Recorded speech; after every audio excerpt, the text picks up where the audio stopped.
Hey guys, स्वागत है आपका मेरे यूट्यूब चैनल में एक नया वीडियो लेके। जैसे एपेक्स बैंक का मैंने डाला तो बहुत से लोगों को कमेंट्स आए कि क्या कमेंट्स क्या क्या क्या कट ऑफ होगा और कितने पे लिस्ट जाएगी या ईडब्ल्यूएस का क्या कट ऑफ होगा। तो आइए हम इसके बारे में आगे डिस्कस करते हैं कि क्या कट ऑफ हो सकता है। हम बात करते हैं कैटेगरी की, तो कैटेगरी का कोई शो नहीं किया गया उसमें। Total general, SB, SC, ST, EWS सभी के लिए उसने सेम पैटर्न रखा है। उसमें बोल दिया गया था कि obtain minimum 40% out of the marks, मतलब कि जितने मार्क्स हैं, मतलब 200 जब मार्क्स हैं 200 में से आपको 40% मार्क्स लेके ही आना है। तो कितने नंबर लेके आना है? आपको लेके आना 80 नंबर, मतलब 200 का 40% 80 हुआ। और फिर बोला उसने total marks and minimum 30% marks in English, और कम से कम आपको उसमें से इंग्लिश में 12 नंबर क्वालिफाई करना ही है, तब जाके आप क्वालिफाई होंगे। यहाँ हम कटअप की बात करते हैं, मतलब आपके 80 नंबर आएंगे जिसमें 12 नंबर की इंग्लिश आप क्वालिफाई होंगे, तभी आप क्वालिफाई माने जाएंगे। और जैसे मुझसे क्वेश्चन पूछा था कि ईडब्ल्यूएस के कितना कट ऑफ जाएगा इंग्लिश में, तो ऐसा कोई नहीं गया है। 12 नंबर सभी के लिए कंपलसरी, ऐसा उसकी साइट पर भी है। और प्रीवियस जैसे 2017 में जब जो निकली थी उसके जैसे मैंने मेरी लिस्ट देखी तो उसकी मेरी लिस्ट अभी हटा दी गई है। और जैसे तो एक हमारा डाउट क्लियर हुआ कि कोई कैटेगरी के लिए कोई शो नहीं किया गया है। अब हम बात करते हैं कट ऑफ की। तो जैसे पेपर स्टार्ट हुए थे 23 को और 28 तक चले हैं, और हर एक दिन में 3 पेपर हुए हैं। तो पेपर कभी टफ भी था, कभी इजी भी था। जैसे 23 तारीख का पेपर आपने रिव्यू देखे होंगे। 23 तारीख का पेपर बहुत इजी था। कंप्यूटर में लोगों ने 39 तक अटेम्प्ट करे हैं। और फिर 24 को थोड़ा सा टफ हुआ, मैथ्स में थोड़ा सा लेंदी हो गया, कैलकुलेशन थोड़ी सी टफ कर दी है। और जैसे मैथ्स की बात कर रहे हैं तो मैथ्स में 1 to 10 क्वेश्चन तो कैलकुलेशन बहुत इजी हो रही थी। कंप्यूटर मतलब देख के ही आपको लिखना भी नहीं पड़ा था, इतने में हो रहे थे। मेरे भी जो 10 क्वेश्चन थे वो ऐसे ही हुए हैं। बाद के जो थे, जैसे मैंने बताया था, आपने मेरे वीडियो देखा होगा, ट्रेन के थोड़ा सा टफ आ गया था। लाभ हानि के 2 क्वेश्चन टफ थे, और एक पजल दी थी वो भी टफ हो गई थी। और जैसे ग्राफ दिया था वो तो इजी था, मतलब ग्राफ में भी आपको थोड़ा सा घुमा दिया था, तो वो टाइम की इशू हो रहा था क्योंकि टाइम हर सेक्शन का अलग था। जैसे उसका था 30 मिनट, तो 30 मिनट में मेरा तो नहीं हो पाया था। तो ऐसी कुछ कुछ प्रॉब्लम आई है।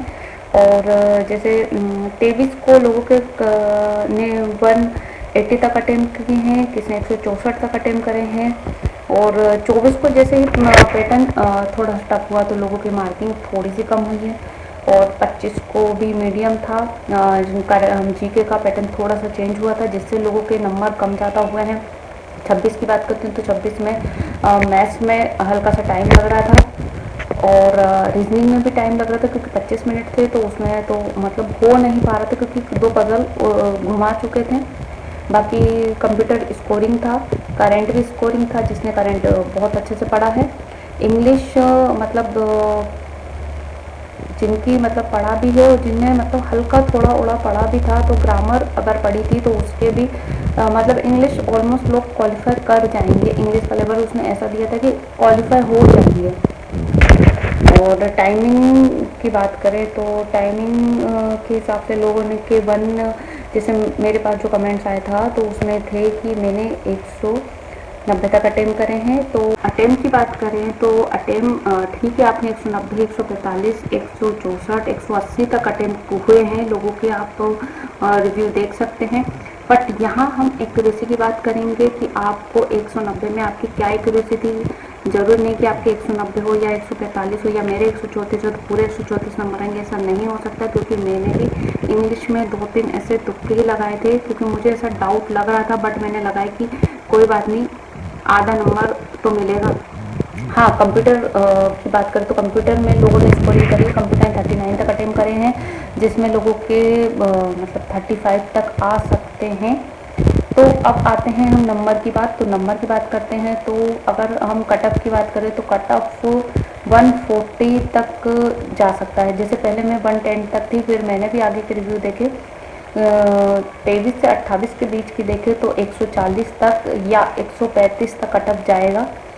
क्योंकि हम ज़्यादा नहीं कह सकते क्योंकि इतने दिन के पेपर में 2-3 दिन के पेपर में एक दिन के एक शिफ्ट में एक पेपर हल्का सा थोड़ा घुमा चुके थे, तो वो थोड़ा सा टफ हो रहा था। तो आप जितने भी कोचिंग के देख रहे हैं रिव्यू, तो उसी में यही अगर कटअप की बात करें तो 140, 135 और गया भी तो 145 तक ही कटअप जाएगा। यहाँ हुई हमारी कटअप की बातें। अब जैसे एक्यूरेसी के साथ नेगेटिव मार्किंग का भी ध्यान रखें, और इसमें अगर जो जिसका पेपर टफ है और जिसका पेपर बहुत ईजी है तो सबको मालूम है कि जो कटअप जाएगा वो टफ को भी लेके भी जाएगा और इजी के पेपर के हिसाब से निकला। ऐसा नहीं कि जैसे मेरे इजी थे तो मैंने 190 लगा दिया या 180 लगा दिए, और दूसरी शिफ्ट का पेपर टफ था तो उसने 135 या 140 ही लगाए।